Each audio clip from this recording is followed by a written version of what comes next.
Assalamualaikum warahmatullahi wabarakatuh.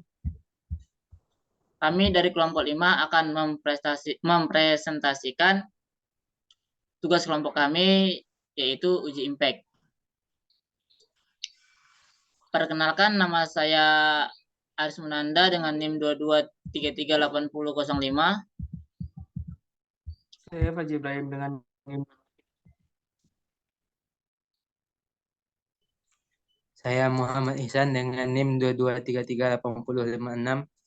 Saya Rizalda Alfian dengan NIM 22338062. Saya Razif El Musa dengan NIM 22338027.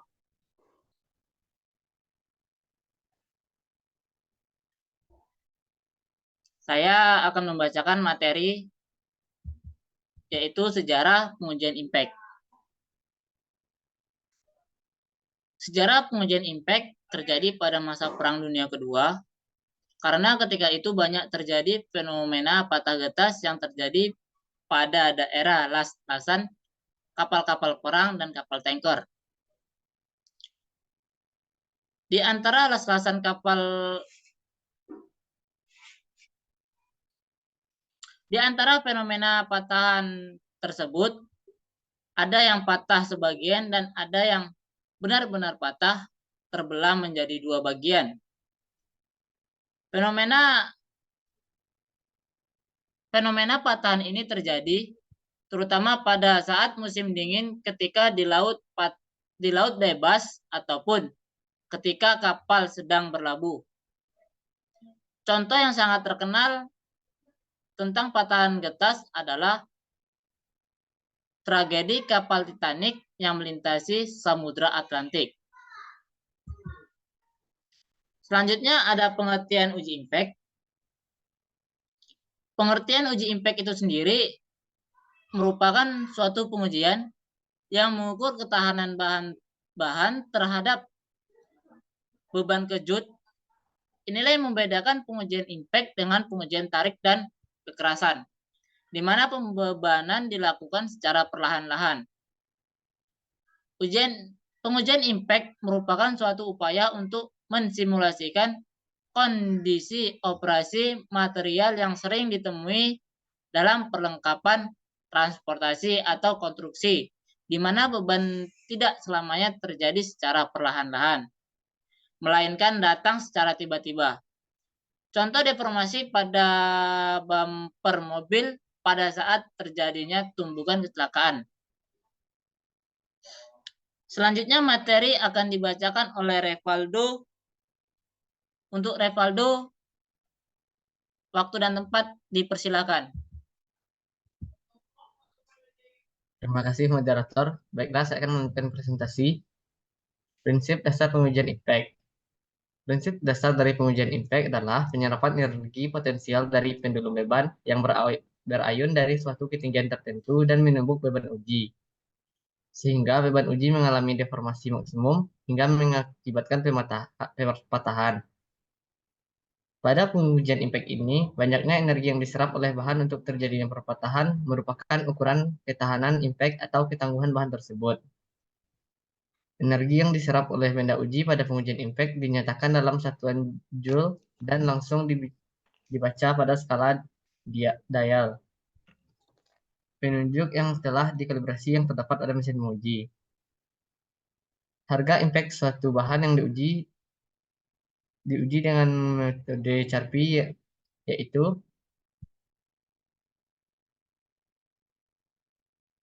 next moderator.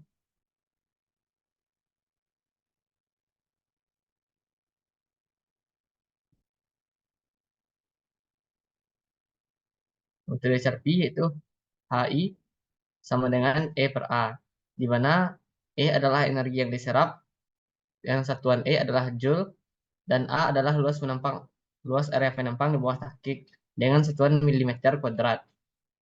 Rumus yang kedua yaitu E sama dengan P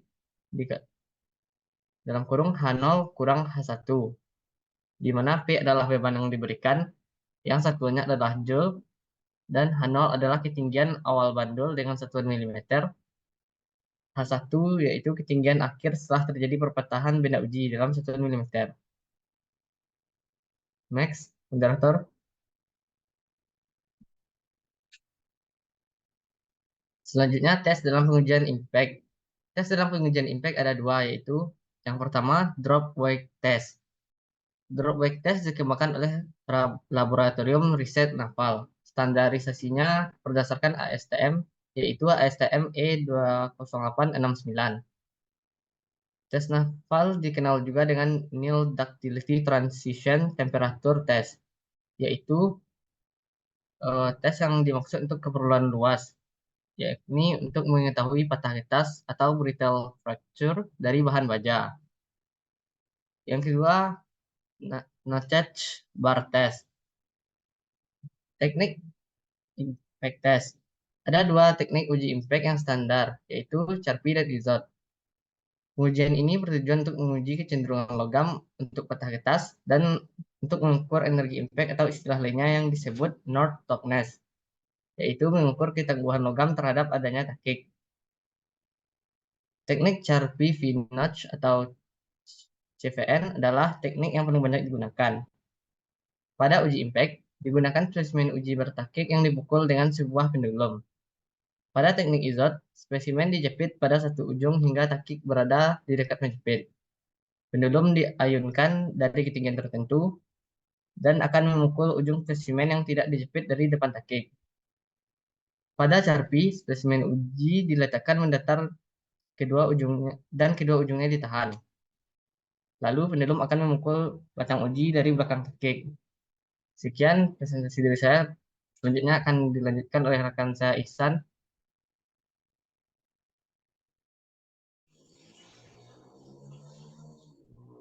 Terima kasih.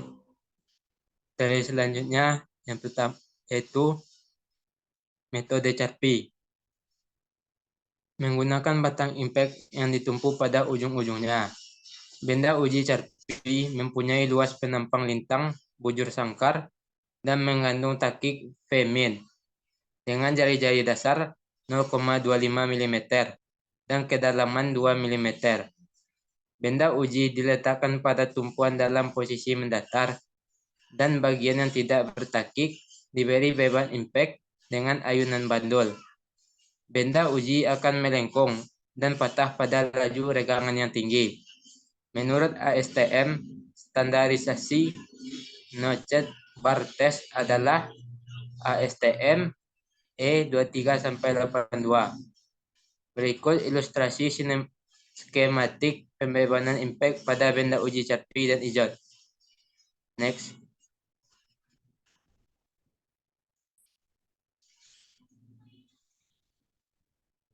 Selanjutnya, perbedaan Charpy dengan Izot adalah peletakan spesimen.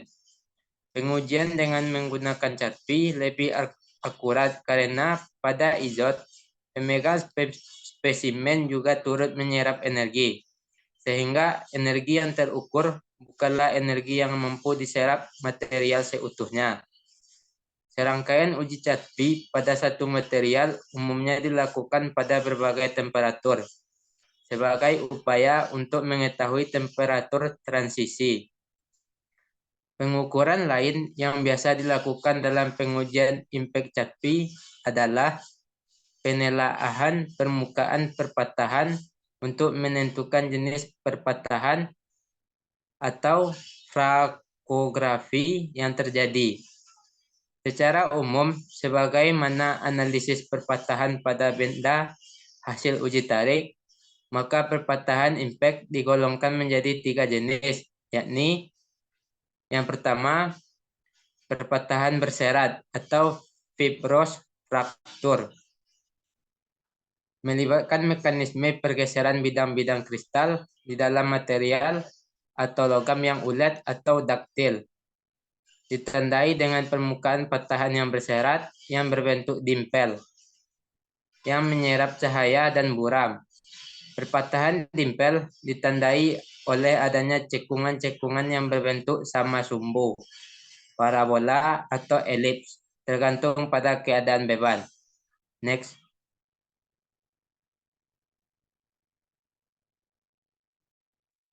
Yang kedua yaitu perpatahan granular atau kristalin.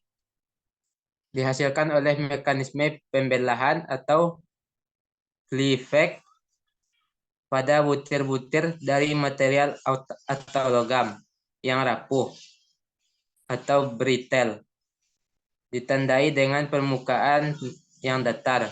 Selain itu, fase datar menampilkan ciri sungai atau river marking. Ciri sungai disebabkan oleh perambatan retak melalui kristal sepanjang sejumlah bidang sejajar, membentuk lembah dan tepi tajam sehingga memberikan daya pantul, cahaya yang tinggi atau mengkilap. Yang ketiga, perpatahan campuran. Perpatahan campuran merupakan kombinasi kedua jenis perpatahan di atas. Dengan adanya pengaruh kecepatan, maka bentuk suatu benda mempengaruhi kemampuannya dalam menahan beban impact. Pada temperatur ruang, sebuah batang logam ulet tidak akan mengalami perpatahan di bawah pembebanan impact. Untuk itu, spesimen tersebut harus diberi notes atau takik.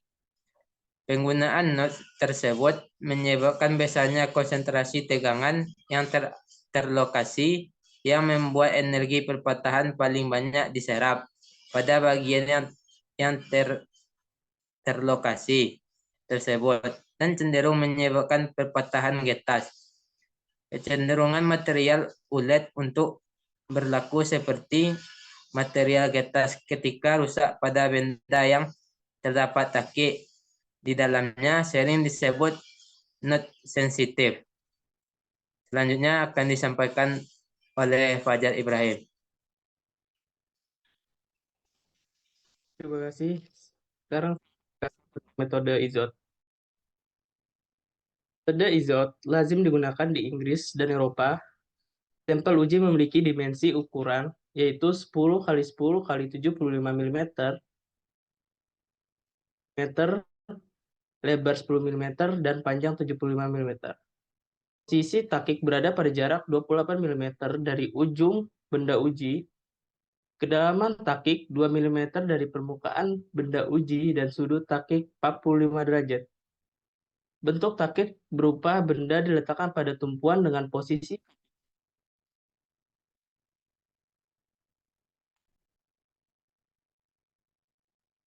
dot. Salah satu metode umum yang digunakan untuk menguji ketangguhan material plastik atau logam terhadap patah akibat dampak. Metode ini mengukur energi yang dibutuhkan untuk mematahkan atau merusak sampel material dengan pukulan dari arah yang tegak lurus pada sampel yang didukung di satu ujung. Proses pengujian IZOT melibatkan langkah-langkah berikut. Potongan material diambil dan disiapkan sesuai standar penandaan pada posisi yang ditentukan, ditempatkan di penyangga sehingga ujungnya bebas. Yang kedua, pukulan. Pemukul. Pemukul atau palu dengan energi yang telah ditentukan diangkat ke ketinggian tertentu. Pukulan.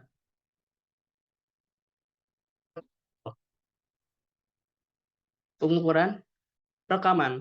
Energi yang diperlukan untuk mematahkan sampel dicatat. Pengukuran. Panjang retakan atau kerusakan yang terjadi pada sampel diukur.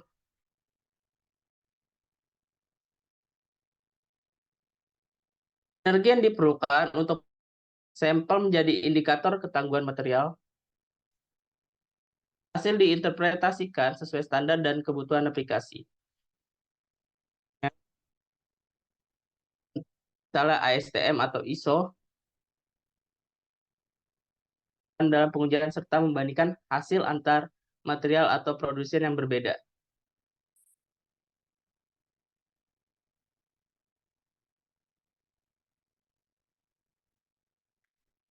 Ya.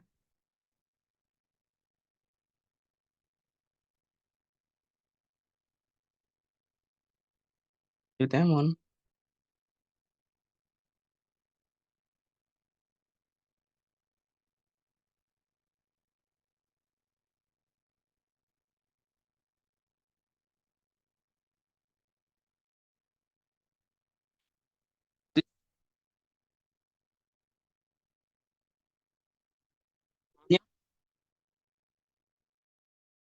takikan, temperatur, dan faktor-faktor lainnya. Uji impact dapat juga disebut pengujian material untuk mengetahui kemampuan atau bahan dalam menerima beban tumbuk dengan diukur besar energi yang diperlukan untuk mematahkan spesimen material seperti ditunjukkan pada gambar bandul dengan ketinggian tertentu ayun dan memukul spesimen. Energi potensial dari bandul berkurang sebelum dan spesimen merupakan energi yang diserap oleh spesimen.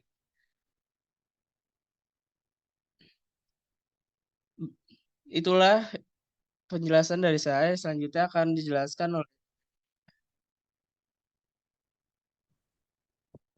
Terima kasih. Selanjutnya, faktor yang mempengaruhi kegagalan material pada pengujian impact. Yang pertama, notch.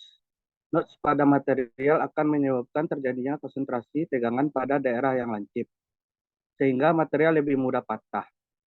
Selain itu, notch juga akan menimbulkan trixial stress.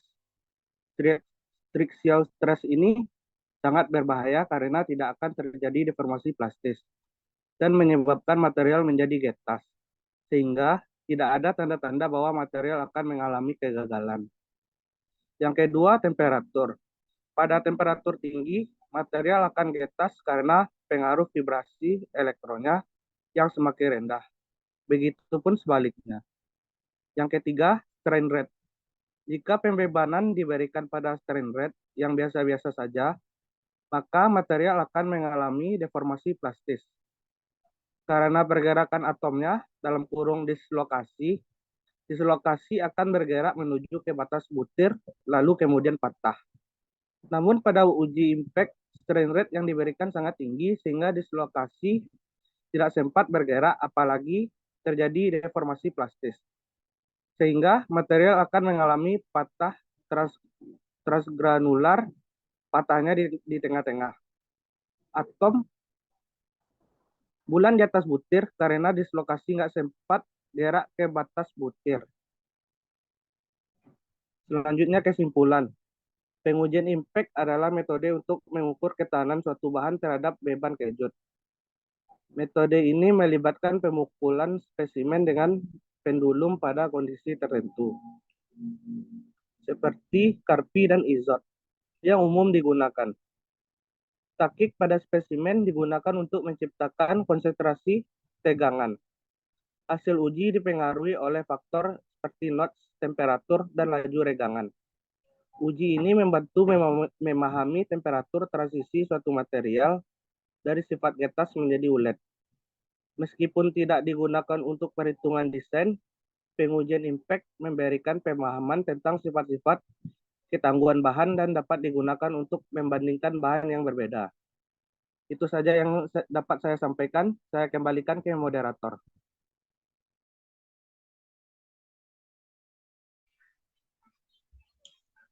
Baiklah, kembali lagi dengan saya, Aris Munanda. Itulah materi dari uji impact yang kami presentasikan. Berikut ada video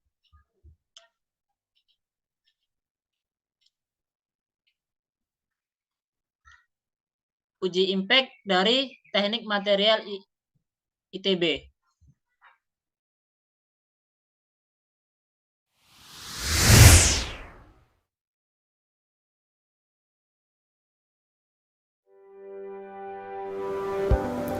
Halo, salam sejahtera untuk kita semua. Perkenalkan, saya Dery Andika Bangun, asisten dari Teknik Material. Kita sekarang ini berada di ruangan pengujian mekanik. Di ruang ini bisa dilakukan berbagai pengujian. Contohnya ialah pengujian tarik, pengujian bending, pengujian keras, dan pengujian puntir.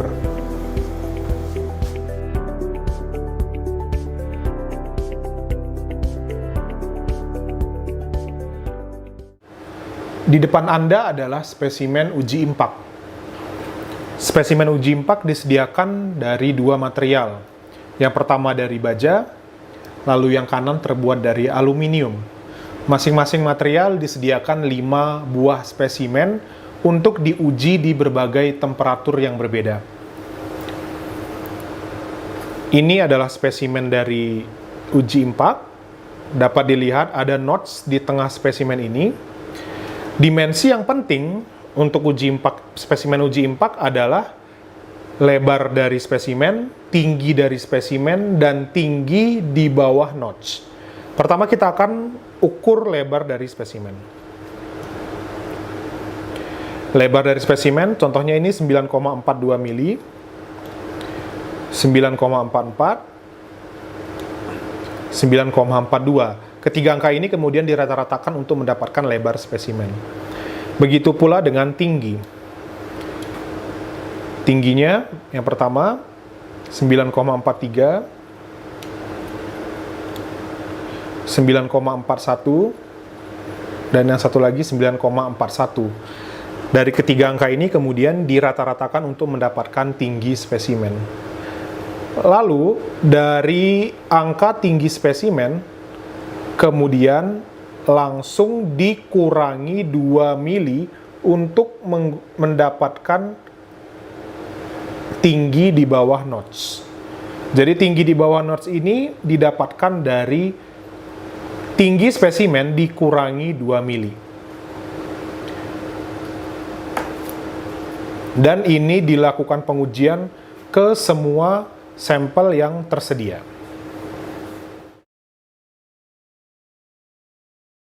Selamat siang teman-teman.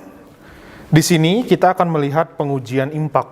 Ini adalah mesin pengujian impak yang di depan Anda ini. Bagian-bagian penting dari mesin ini akan saya tunjukkan, di antara lain yang pertama ini adalah jarum penunjuk energi impak. Ini dia.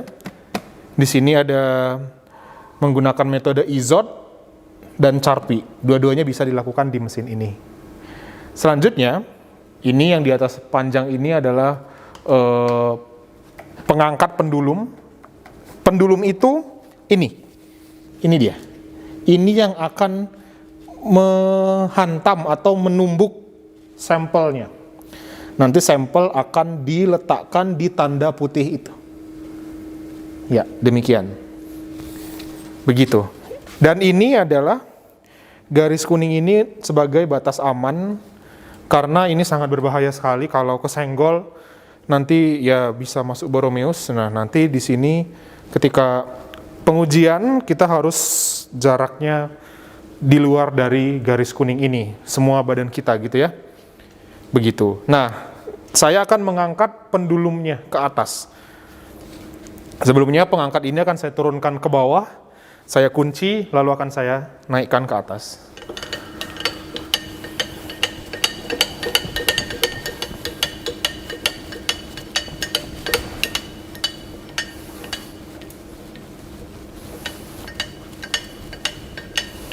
Ketika dia sudah mengenai pendulum, maka dia harus dikunci dengan cara menarik tuas ini, lalu ini diangkat.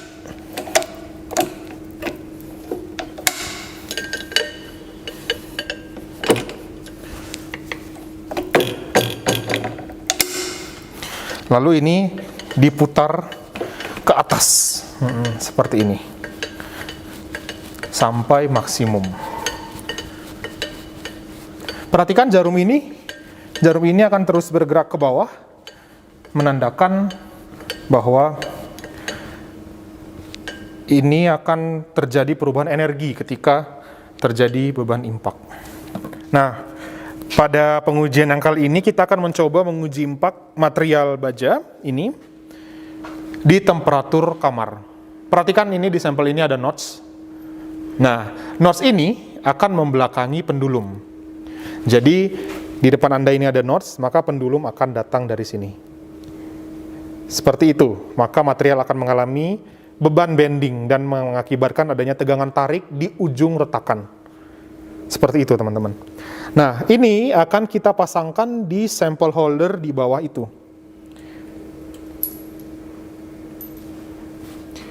Ini dipasang di sini. Lalu kita harus pastikan notch ini tepat di tengah dengan menggunakan jarum ini. Nah, di sini dia belum di tengah. Kita pastikan dia di tengah. Nah, dia sudah di tengah. sudah di tengah. Nah, demikian. Selanjutnya, kita akan menjatuhkan pendulum ini. Kita akan menjatuhkan pendulum ini dan akan menumbuk sampel. Nah, setelah dijatuhkan, pendulum ini harus segera direm. Nanti ketika ini berayun menumbuk sampel, nanti saya akan rem. Saya akan turunkan pendulum ini. Pertama dengan menarik tuas ini, lalu menurunkan knop di tangan kanan saya.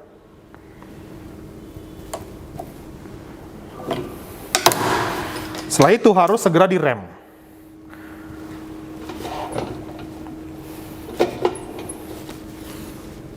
Nah, ini adalah contoh sampel yang telah diuji impact.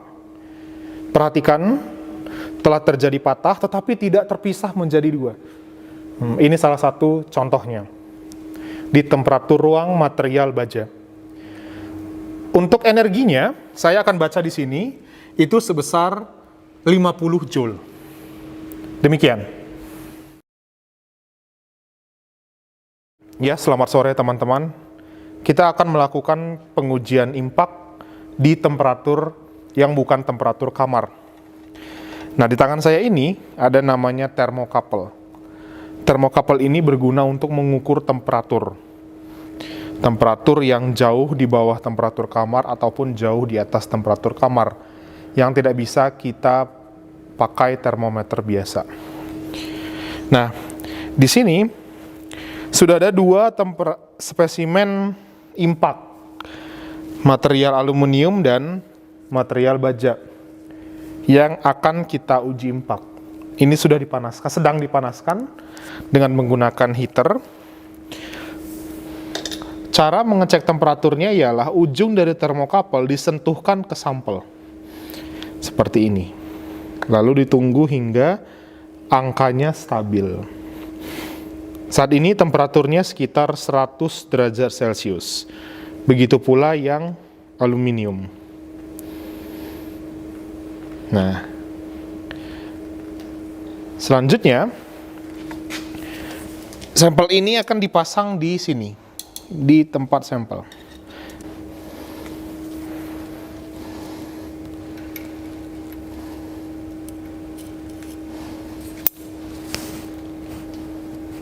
Tentu dipastikan agar notch-nya tepat di tengah.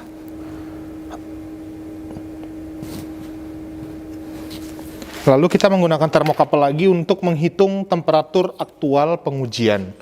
Karena temperatur aktual yang kita gunakan adalah temperatur aktual ketika pengujian.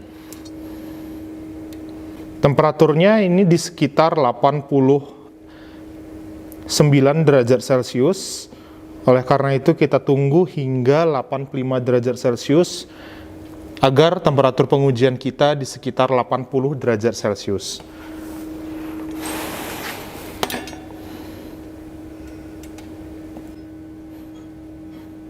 Oke, temperatur sudah sekitar 85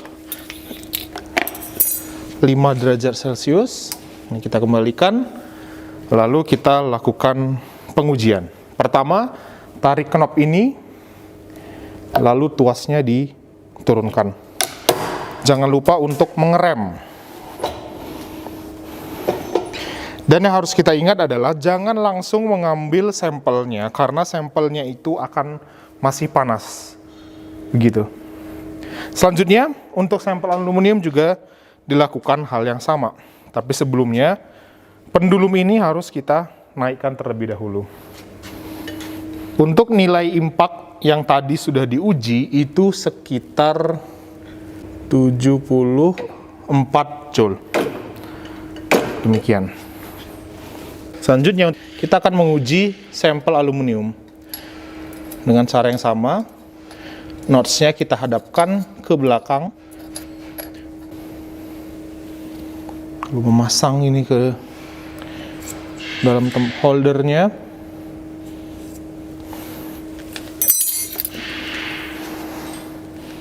Lalu mengukur temperatur menggunakan thermocouple. Temperatur di sini sekitar 90 derajat Celcius. Kita akan tunggu hingga sekitar derajat Celcius untuk menguji aluminium ini di temperatur 80. Oke. Kita akan uji.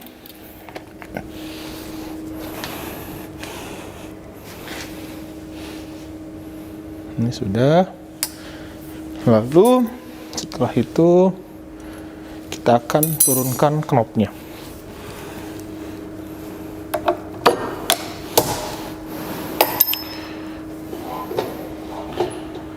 Nah, oke, sudah. Dan energi impak sekitar 65 Joule. Seperti itu. Oke, sekarang kita akan menguji impak di bawah temperatur kamar. Kita akan mendinginkan sampel dengan menggunakan nitrogen cair. Ini adalah nitrogen cair yang akan kita gunakan. Sampelnya itu di dalam panci yang berisi etanol. Kenapa kita menggunakan etanol? Karena temperatur beku dari etanol itu jauh di bawah temperatur kamar. Jauh di bawah temperatur 0 derajat Celcius. Selanjutnya untuk mendinginkan, maka kita akan tuang nitrogen cair ini ke dalam etanol yang sudah ada sampelnya.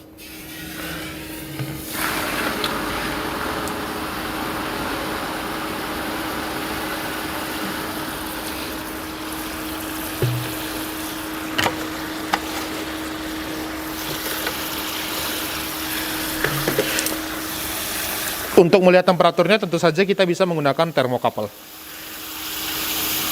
Temperatur di sini menunjukkan angka minus 180 derajat Celcius. Misalkan kita ingin menguji di temperatur minus 100 derajat Celcius, maka sekarang kita sudah bisa meletakkan sampel ke holdernya.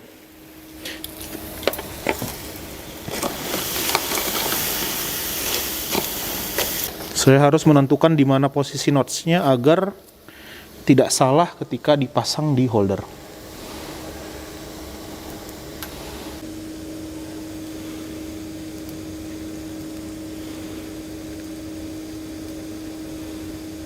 Oke, temperatur terukur minus 60. Kita bisa melakukan pengujian dengan mengasumsikan bahwa temperaturnya akan ada di minus 50. Selanjutnya, ini akan diuji. Jangan lupa untuk mengerem. Dapat dilihat sampelnya, ini sudah terbelah dua. Satu lagi ada di belakang. Dan untuk energi impaknya, di sini terukur sekitar 5 Joule.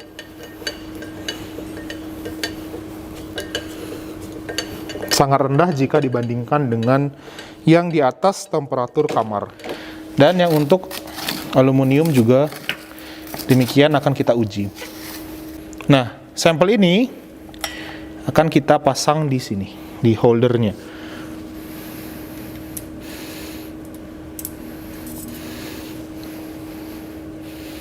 Oke, sudah di tengah. Kita ukur temperaturnya. Oke, temperatur menunjukkan sama seperti yang dibaca sekitar minus 65 derajat Celcius, sehingga kita bisa mengasumsikan pengujiannya dilakukan di temperatur minus 50.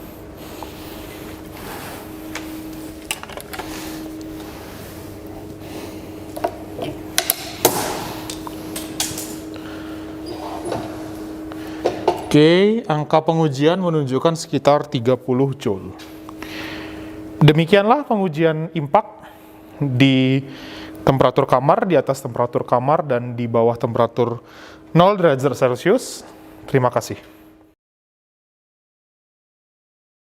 Oke, ini adalah sampel hasil pengujian impak.